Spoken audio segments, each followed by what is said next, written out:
वडोदरा के क्रिकेट के इतिहास में उस दिन को काले दिन के तौर पर दर्ज किया जाएगा जब बिना बारिश के भी वडोदरा के कोटंबी क्रिकेट स्टेडियम में खेली जाने वाली रणजी ट्रॉफी मैच को रद्द कर देना पड़ा। दरअसल वडोदरा का जो कोटंबी क्रिकेट स्टेडियम है उसे करोड़ों रुपयों के खर्च पर तकरीबन 326 करोड़ रुपयों के खर्च पर तैयार करवाया गया है।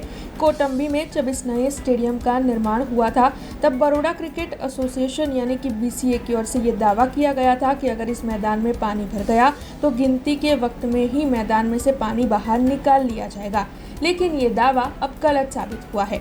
दरअसल बड़ौदा के कोटंबी क्रिकेट स्टेडियम में रणजी ट्रॉफी खेली जाने वाली थी। 1 नवंबर से लेकर 4 नवंबर 4 दिनों के दौरान बड़ौदा के खिलाफ उत्तर प्रदेश की क्रिकेट टीम के बीच में ये मुकाबला खेला जाना था, लेकिन बिना बारिश के ही इस मुकाबले को रद्द कर देना पड़ा क्योंकि 1 नवंबर से पहले जो बारिश बरसी थी उसकी वजह से क्रिकेट स्टेडियम में काफ़ी ज़्यादा पानी भरा हुआ था, जिसकी वजह से ये मुकाबला खेला ही नहीं जा सका।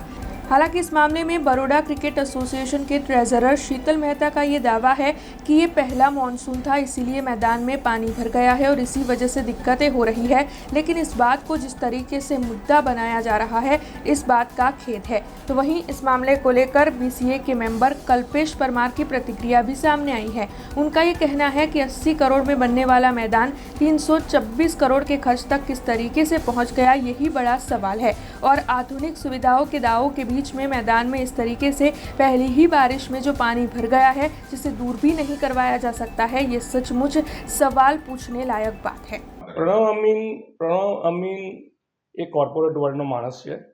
પ્रणव અમીનને પ્રોફેશનલિઝમ ખબર છે અને પ્रणव અમીનની ટીમ સિલેક્ટ કેવી કરવી એમાં બી એમને અનુભવ છે અને બનાવી ટીમ 6 વર્ષથી સારું કામ થયું છે, સ્ટેડિયમ મળ્યું છે। આવતા દિવસોમાં એટલી મજા આવશે ને કે તમને બધું સમય બતાવશે। સમય બતાવશે। અમારે કંઈ કહેવું નથી કે શું થશે। અરે કેટલી હાઈ એન્ડ બધી પાઇપો તમે જુઓ તો આ સીલિંગની અંદર કામ જુઓ તો તમે ખુશ થઈ જાઓ। એ તો કેટલું ઇન્સ્પેક્ટર આવીને ગયા છે અહીંયા, કોર્પોરેશન ના આવે, રિજનલ ફાયર ઉડામાં બેસે કોઈ એવું કંઈક ઓફિસ છે। અમે ખુલાસો આપીશું, અમે BCCI ને ખુલાસો આપીશું, અમે BCCI ને ખુલાસો આપીશું। પણ વડોદરા આટલું સક્ષમ છે, આપની ટીમ આખી મજબૂત છે, મેચ ના રમી એનું દુઃખ છે આપણે 100% દુઃખ છે।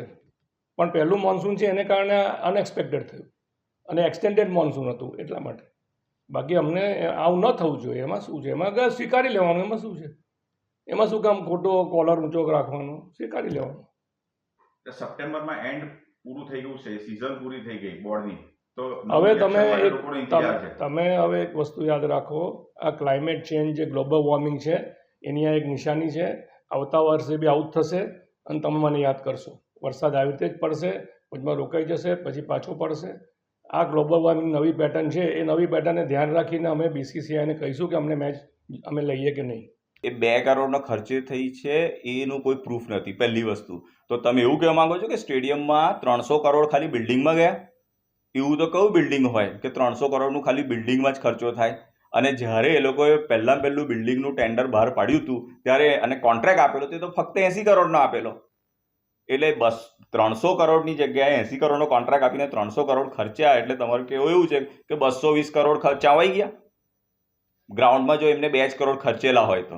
અને દર વર્ષે 6.5 કરોડનું મેન્ટેનન્સ પાછળ જે ખર્ચો કરે છે ક્યાં જાય છે? તો એ બી કોઈ જગ્યાએ જતા હશે ને, ગ્રાઉન્ડમાં નહીં જતા હોય તો બીજે ક્યાં જતા હશે? બિલ્ડિંગમાં તો તમે 300 કરોડ નાખી દીધા, તો દર વર્ષે 6.5 કરોડ જે નાખો છો તે ક્યાં જાય છે? તો એ બી તો એ બિલ્ડિંગમાં તો નહીં જ જતા હોય, એ ગ્રાઉન્ડ પાછળ જ જતા હશે। તમે સિમ્પલ ડ્રેનેજ લાઇન યા તો તમારી પાણીની લાઇન એ બધી છે કે નહીં એ જ નથી ખબર પડતી, જો પાણી જ ના નીકળતું હોય ત્યાંથી તો। એટલે આ બધી વાતમાં કોઈ દમ નથી, પણ એમની ટેવ છે કે પૈસા વાપરતા આવડે પણ ક્યાં જાય છે એનો કોઈ હિસાબ આપવો નહીં। સોઇલ તો છે ને, પહેલી વસ્તુ સોઇલની વાત જો કરતા હોય તો સોઇલ છે ને બાજુના જ ગ્રાઉન્ડમાં હશે સેમ સોઇલ।